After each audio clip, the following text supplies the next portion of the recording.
கடந்த 30 ஆண்டுகளாக ஒரு பத்திரிகையாளனாக தமிழக அரசியலை ஊன்றி கவனித்து வருகிறேன். பிஜேபி தனியாக 2ஆம் இடத்தையோ இரட்டை சதவிகிதத்தையோ கருத்து கணிப்பில் கூட பெற்றதில்லை. முதன்முறையாக இப்போதுதான் பார்க்கிறேன்.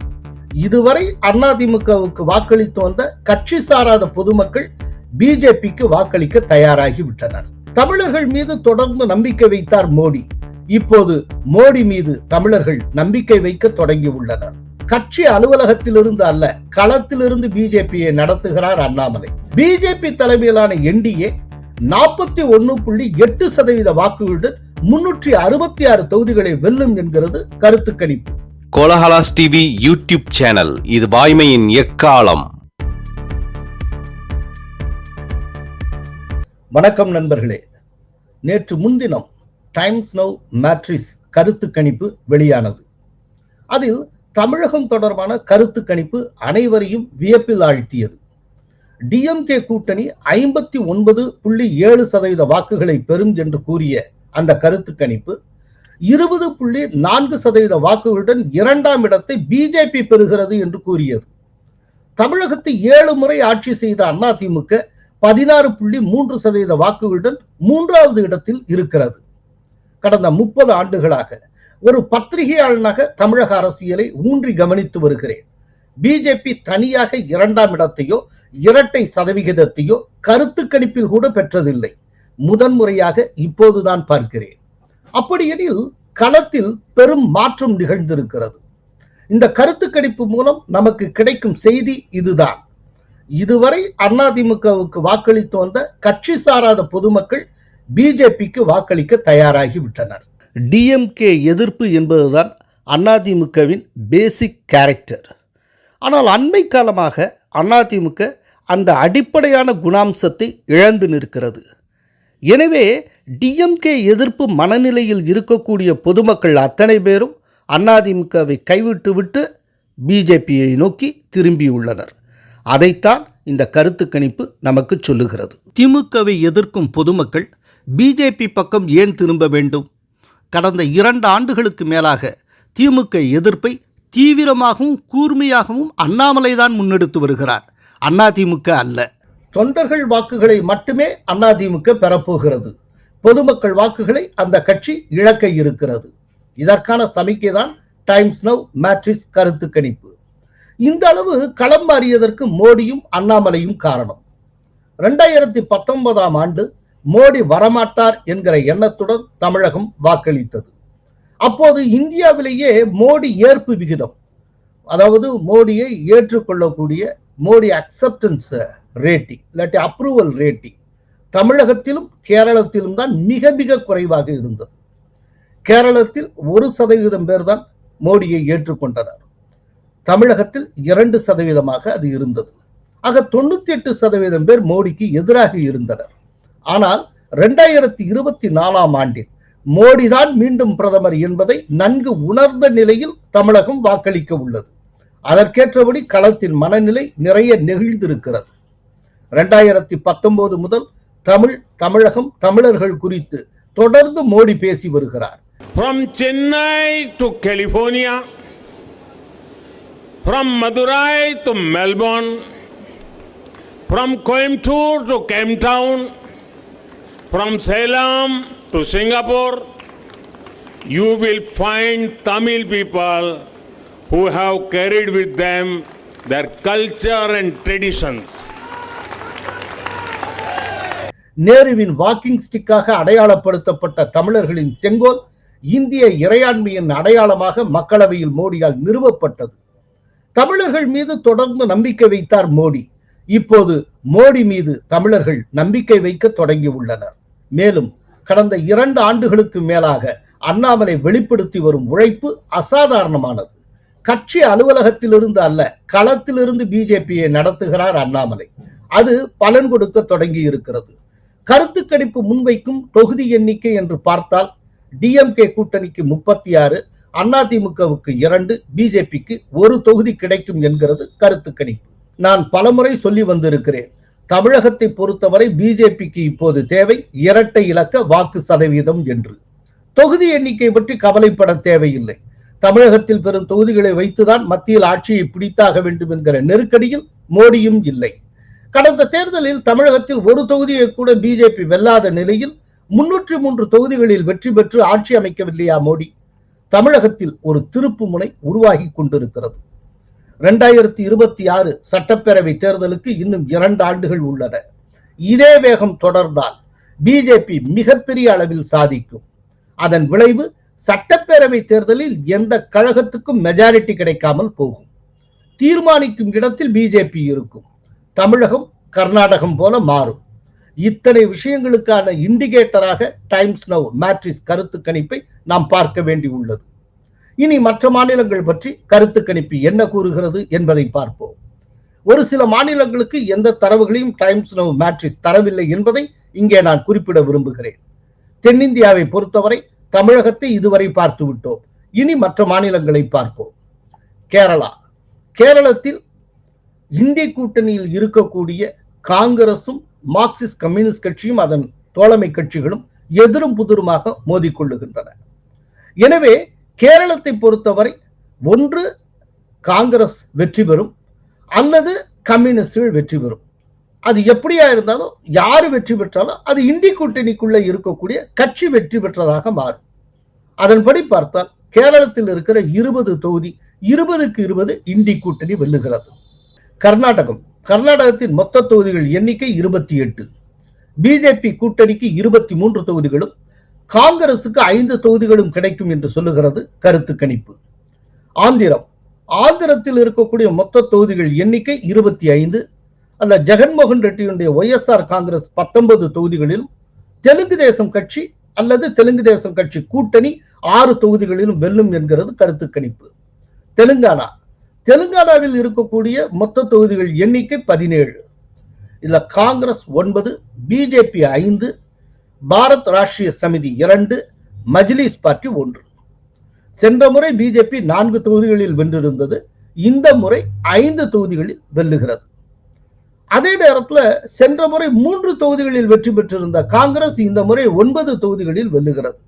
இப்ப ரீசெண்டா அவங்க தெலுங்கானால ஆட்சியும் பிடித்திருக்கிறார்கள்.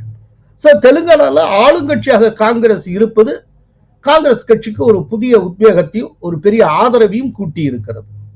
இப்ப டோட்டலா சவுத் இந்தியாவில் இருக்கக்கூடிய மொத்த தொகுதிகள் எண்ணிக்கை 129.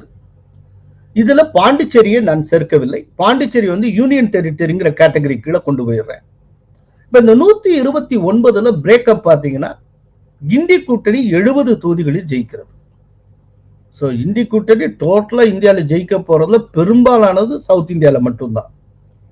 என்டிஏ பிஜேபி கூட்டணிக்கு 29 தொகுதிகள் கிடைக்கும் என்று தெரிகிறது. 29ஓட பிரேக்கப் என்ன அப்படின்னு பாத்தீங்கன்னா கர்நாடகால 23, தெலுங்கானால 5, 28, தமிழ்நாட்டில் 1. டோட்டலா 29. ஜெகன்மோகன் ரெட்டியுடைய ஒய்எஸ்ஆர் 19, தெலுங்கு தேசம் 6, பாரத் ராஷ்டிரிய சமிதி 2, ஏடிஎம்கே 2, மஜ்லிஸ் 1. டோட்டலா 129 தொகுதிகளுக்கான ஒரு ஃபிகர் நமக்கு கிடைத்து விடுகிறது. அதுக்கு அடுத்தது ஈஸ்ட் இந்தியா, கிழக்கு இந்தியா. இந்த ஈஸ்ட் இந்தியால மொத்தம் 4 ஸ்டேட் இருக்கு. ஒன்னு பீகார், ஜார்க்கண்ட், ஒடிஷா, மேற்கு வங்கம். ஈஸ்ட் இந்தியா முழுக்க சேர்த்தீங்கன்னா 117 தொகுதி வரும். இதுல யாரு எங்க எவ்வளவு ஜெயிக்கிறாங்கிறத பார்ப்போம். பீகார்ல இருக்கக்கூடிய மொத்த தொகுதிகள் 40. பிஜேபி மட்டுமே 35. அதாவது பிஜேபி கூட்டணி, பிஜேபி நிதிஷ் அலையன்ஸ் வச்சுக்க. இண்டி கூட்டணிக்கு 5. இந்த இண்டி கூட்டணியில யார் இருக்கா அப்படின்னா காங்கிரஸ், லாலு பிரசாத் யாதவ் எல்லாம் சேர்த்தே வெறும் 5 தான். 40க்கு 35 என்டிஏவுக்கு போகிறது. ஜார்க்கண்ட்ல மொத்த தொகுதிகள் எண்ணிக்கை 14. பிஜேபி 13 தொகுதிகளில் வெல்லும் என்று கருத்து கணிப்பு கூறுகிறது. காங்கிரசுக்கு 1 தொகுதி கிடைக்கும். அதே போல ஒடிஷால மொத்த தொகுதிகள் எண்ணிக்கை 21. அதுல பிஜேபி 11 தொகுதிகளிலும் பிஜு ஜனதா தளுக்கு 9 தொகுதிகளும் காங்கிரசுக்கு 1 தொகுதியும் கிடைக்கும் என்று இந்த கருத்து கணிப்பு கூறுகிறது. இதுல ஒரு முக்கியமான மாற்றத்தை கவனிக்கணும். கடந்த தேர்தலில் இந்த 21 தொகுதிகளில் பிஜேபி 8 தொகுதிகளில் வென்றது. பிஜு ஜனதா தளம் 12 தொகுதிகளில் வென்றது. ஆனா இந்த தடவை பிஜேபி 11 தொகுதிகளிலும் பிஜு ஜனதா தளம் 9 தொகுதிகளிலும் வெல்லும் என்று கருத்து கணிப்பு கூறுகிறது. சோ அங்க தொடர்ந்து ஆட்சியை கைப்பற்றி வருகிற பிஜு ஜனதா தளை காட்டிலும் பிஜேபி முந்துகிறது. இது ரொம்ப முக்கியமான ஒரு இண்டிகேட்டர். அதற்கு பிறகு மேற்கு வங்கம். மேற்கு வங்கத்துல மொத்தம் 42 தொகுதி. இந்த 42ல திரிணாமுல் காங்கிரசுக்கு 26 தொகுதிகளும் பிஜேபிக்கு 15 தொகுதிகளும் காங்கிரசுக்கு ஒரு தொகுதியும் கிடைக்கும் என்று கருத்து கணிப்பு கூறுகிறது. இல்ல என்ன அப்படின்னா, போன தடவை பிஜேபி 18 தொகுதிகளில் வென்றது, இந்த தடவை 15 தான் கிடைக்கும் என்று இந்த கருத்து கணிப்பு கூறுகிறது. அதே நேரத்தில் திரிணாமுல் காங்கிரஸ் கடந்த முறை 22 தொகுதிகளில் வென்றது, இந்த முறை 26 கிடைக்கும் என்று கருத்து கணிப்பு கூறுகிறது. சோ டோட்டலா இந்த ஈஸ்ட் இந்தியாவில் இருக்கக்கூடிய மொத்த தொகுதிகள் எண்ணிக்கை 117. இந்த 117ல பிரேக்கப் பார்த்தீங்கன்னா பிஜேபிக்கு 74 தொகுதிகளும், திரிணாமுல் காங்கிரசுக்கு 26 தொகுதிகளும், பிஜு ஜனதா தளுக்கு 9 தொகுதிகளும், காங்கிரசுக்கு 8 தொகுதிகளும் கிடைக்கும் என்று நமக்கு தெரிகிறது. இந்த காங்கிரசுக்கு 8 தொகுதினா அது எப்படி பிரேக்கப் எப்படி அப்படின்னா, மேற்கு வங்கத்துல ஒரு தொகுதி, ஒடிஷால 1, மொத்தம் 2, ஜார்க்கண்ட்ல 1, 3, பீகார்ல 5, அதாவது காங்கிரஸ் கூட்டணிக்கு. சோ இண்டி கூட்டணிக்கு 8 தொகுதிகள் டோட்டலா ஈஸ்ட் இந்தியால கிடைக்கிறது. அதுக்கு அடுத்தது நார்த் ஈஸ்ட். நார்த் ஈஸ்ட்ல இருக்கக்கூடிய மிகப்பெரிய ஸ்டேட் அஸ்ஸாம். இந்த அஸ்ஸாமுடைய பிரேக்கப் மட்டும்தான் நமக்கு கிடைச்சிருக்கு. அஸ்ஸாம்ல மொத்தம் 14 தொகுதிகள். இந்த 14ல பிஜேபிக்கு 11 தொகுதிகளும் காங்கிரசுக்கு ஒரு தொகுதியும் கிடைக்கும் என்று கருத்து கணிப்பு கூறுகிறது. மற்ற 2 தொகுதிகள் அதர்ஸ்க்கு போய்விடுகிறது. சோ இது தவிர இந்த நார்த் ஈஸ்ட்ல அஸ்ஸாம் தவிர அருணாச்சல் பிரதேஷ் 2 தொகுதிகள் உள்ளன, திரிபுரால 2 தொகுதிகள், மேகாலயால 2 தொகுதி, மணிப்பூர்ல 2 தொகுதி, மிசோரம் சிக்கிம் அதுல தலா ஒரு தொகுதி, நாகாலாந்துல ஒரு தொகுதி இருக்கின்றன. சோ டோட்டலா நார்த் ஈஸ்ட் அப்படின்னு எடுத்துக்கிட்டா 25 தொகுதி. இதுல அஸ்ஸாம் தவிர நமக்கு வேற எதுவும் ஃபிகர்ஸ் கிடைக்கல. அதனால அஸ்ஸாம் பற்றி மட்டும் நான் இங்க குறிப்பிட்டு இருக்கிறேன். அதுக்கு அடுத்தது வெஸ்ட் இந்தியா, மேற்கு இந்தியா. மேற்கு இந்தியால மொத்தம் என்னென்ன மாநிலங்கள் வருது அப்படின்னா, குஜராத் அங்க 26 தொகுதிகள் இருக்கு, ராஜஸ்தான் 25 தொகுதிகள் இருக்கு, மகாராஷ்டிரம் கிட்டத்தட்ட மேற்க ஒட்டி வர்றதுனால அதை மேற்குல சேர்த்திருக்கேன், 48 தொகுதிகள், கோவா 2 தொகுதிகள். இல்ல கோவா தவிர மற்றதுக்கெல்லாம் ஃபிகர்ஸ் நமக்கு கிடைச்சிருக்கு. இல்ல கருத்து கணிப்பு என்ன சொல்லுகிறது அப்படின்னா, குஜராத்ல இருக்க 26க்கு 26 பிஜேபி ஜெயிக்கும்.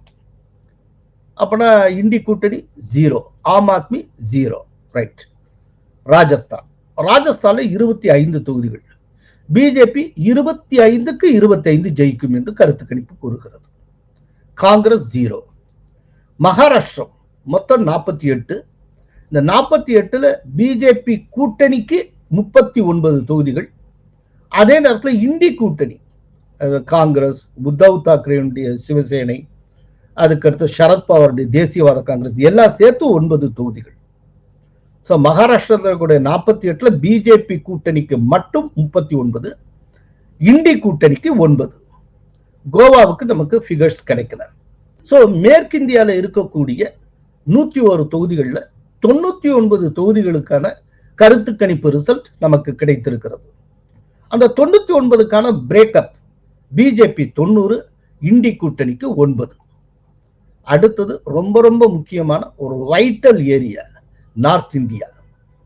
நார்த் இந்தியால என்னென்ன மாநிலங்கள் உள்ளன? உத்தரப்பிரதேஷ் டோட்டலா 80, உத்தராகண்ட் 5 தொகுதிகள், ஹிமாச்சல் பிரதேஷ் 4 தொகுதிகள், ஹரியானா 10 தொகுதிகள், பஞ்சாப் 13, டெல்லி 7 தொகுதி, ஜம்மு காஷ்மீர் 5 தொகுதி, லடாக் 1 தொகுதி. இல்ல லடாக் ஜம்மு காஷ்மீர் தவிர மற்றவற்றுக்கான ஃபிகர்ஸ் நமக்கு கிடைத்திருக்கிறது. உத்தரப்பிரதேசில் இருக்கக்கூடிய 80 தொகுதிகள். இந்த 80ல பிஜேபி கூட்டணி அதாவது என்டிஏவுக்கு மட்டும் 77 கிடைக்கும் என்று கருத்து கணிப்பு சொல்லுகிறது. இண்டி கூட்டணிக்கு 3 தொகுதிகள் கிடைக்கும் என்று தெரிகிறது. இப்ப யூபியில இண்டி கூட்டணியில யார் யார் இருக்கா அப்படின்னா, காங்கிரஸ், அகிலேஷ் யாதவுடைய சமாஜ்வாதி பார்ட்டி, ஜெயந்த் சௌத்ரியோட ஆர்எல்டி, ராஷ்டிரிய லோக்தள், இதெல்லாம் இருக்கு.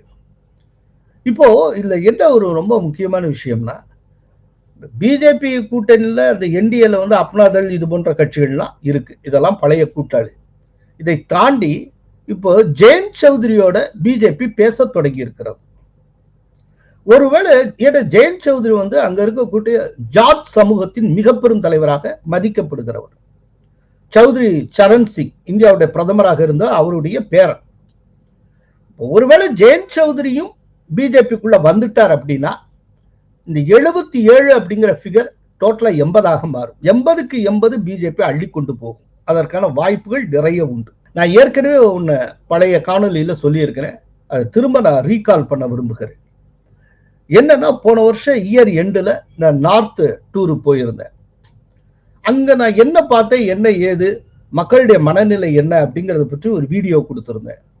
அதுல நான் ஒரு வார்த்தை சொல்லியிருந்தேன், 80க்கு 80 பிஜேபி ஜெயித்தால் நான் ஆச்சரியப்பட மாட்டேன் அப்படின்னு. ஏன்னா அப்படி ஒரு மூடு அங்க செட் ஆயிருக்கு இன் ஃபேவர் ஆஃப் பிஜேபி. பிஜேபியை தவிர்த்து வேற கட்சி அங்க யாருக்கும் தெரியல. நான் இந்த கண்ணால பார்த்தேன்.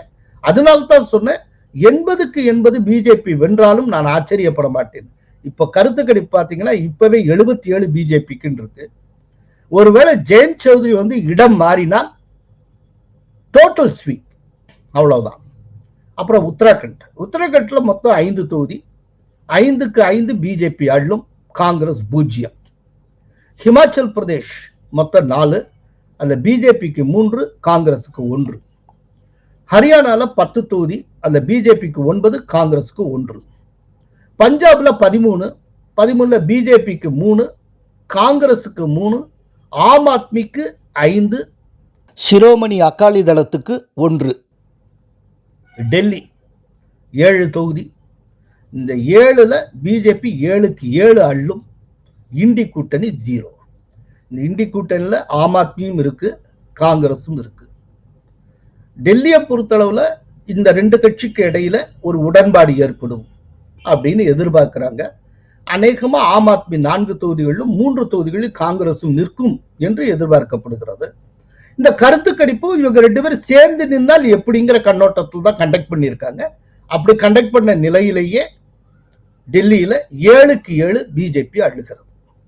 நான் ஆல்ரெடி சொன்ன மாதிரி ஜம்மு காஷ்மீர் 5 தொகுதி, லடாக் 1 தொகுதி, இந்த 6 தொகுதிக்கான ஃபிகர்ஸ் நமக்கு கிடைக்கல. அப்போ மொத்தம் நார்த் இந்தியால எத்தனை தொகுதியும் பாத்தீங்கன்னா 125. இதுல 6 தொகுதிகளுக்கான ரிசல்ட் நமக்கு கிடைக்கல. சோ இப்ப கிடைச்சிருக்கிறது எவ்வளவுனா 119 தொகுதிகளுக்கான ரிசல்ட். இந்த 119 தொகுதிகளை நீங்க ஒரு பிரேக்கப் போட்டால் என்டிஏவுக்கு 104 தொகுதிகள் கிடைக்கும். இண்டி கூட்டணிக்கு வெறும் 8 தொகுதிகள், ஆம் ஆத்மிக்கு 5, சிரோமணி அகாலிதள் 2. சோ டோட்டலா 119. இது தவிர்த்து இன்னொரு முக்கியமான ஏரியா இருக்கு இந்தியால, அது மத்திய இந்தியா, சென்ட்ரல் இந்தியா. மத்திய இந்தியால 2 மாநிலங்கள், ஒன்னு மத்திய பிரதேஷ், இன்னொன்னு சத்தீஸ்கர். மத்திய பிரதேஷ்ல மொத்தம் 29 தொகுதிகள், சத்தீஸ்கர்ல மொத்தம் 11 தொகுதிகள். சோ 29, 11 டோட்டலா 40. ஒரு காலத்துல பழைய மத்திய பிரதேஷ்ல இந்த 40 தொகுதிகள் இருந்தன. இந்த பழைய மத்திய பிரதேஷ் தான் மத்திய பிரதேஷ், சத்தீஸ்கர் என்று 2ஆக வாஜ்பாய் காலத்தில் பிரிக்கப்பட்டது. சோ அதனால 29, 11 என்று பிரிந்தது. இப்ப இந்த 40 தொகுதிகளுடைய ரிசல்ட்டை பார்ப்போம். மத்திய பிரதேசில் இருக்கக்கூடிய 29 தொகுதிகளில் பிஜேபி 28 தொகுதிகளிலும், காங்கிரஸ் 1 தொகுதியிலும் வெல்லும் என்று கருத்து கணிப்பு கூறுகிறது. சத்தீஸ்கரை பொறுத்தளவுல அதனுடைய 11 தொகுதிகளில் பிஜேபி 11க்கு 11 ஜெயிக்கிறது, காங்கிரஸ் 0. சோ மத்திய இந்தியாவில் இருக்கக்கூடிய 40 தொகுதிகளில் பிஜேபி 39 தொகுதிகளிலும், காங்கிரஸ் ஒரே ஒரு தொகுதியிலும் வெற்றி பெறும் என்று இந்த கருத்து கணிப்பு கூறுகிறது. சோ இந்த கருத்து கணிப்பின்படி குஜராத், ராஜஸ்தான், சத்தீஸ்கர், உத்தரகண்ட், டெல்லி ஆகிய மாநிலங்களில் உள்ள அனைத்து மக்களவை தொகுதிகளிலும் 100% வெற்றியை பிஜேபி பதிவு செய்யும் என்கிறது இந்த கருத்து கணிப்பு. அதே போல இண்டி கூட்டணி 100% வெற்றியை கேரளத்தில் பதிவு செய்கிறது. சோ மொத்தத்துல பிஜேபி தலைமையிலான என்டிஏ 41.8% வாக்குகளுடன் 366 தொகுதிகளை வெல்லும் என்கிறது கருத்து கணிப்பு. காங்கிரஸ் தலைமையிலான இண்டி கூட்டணி 28.6% வாக்குகளுடன் 104 தொகுதிகளையும், மற்ற கட்சிகள் 29.6% வாக்குகளுடன் 73 தொகுதிகளையும் கைப்பற்றும் என்று டைம்ஸ் நவ் மேட்ரிக்ஸ் கருத்து கணிப்பு தெரிவிக்கிறது. பிஜேபி மட்டுமே 370 தொகுதிகளை பெறும் என்று லோக்சபாவில் நம்பிக்கை தெரிவித்துள்ளார் பிரதமர். கருத்து கணிப்பு என்டிஏவுக்கு 366 தொகுதிகள் கிடைக்கும் என்கிறது. தேர்தலுக்கு இன்னும் 3 மாதங்கள் உள்ளன. அதற்குள் நிறைய மாறும். பிஜேபி எண்ணிக்கை ஏறும், பிரதமர் வாக்கு தேரும். நன்றி, வணக்கம். கோலஹலாஸ் டிவி யூடியூப் சேனல், இது வாய்மையின் எக்காலம்.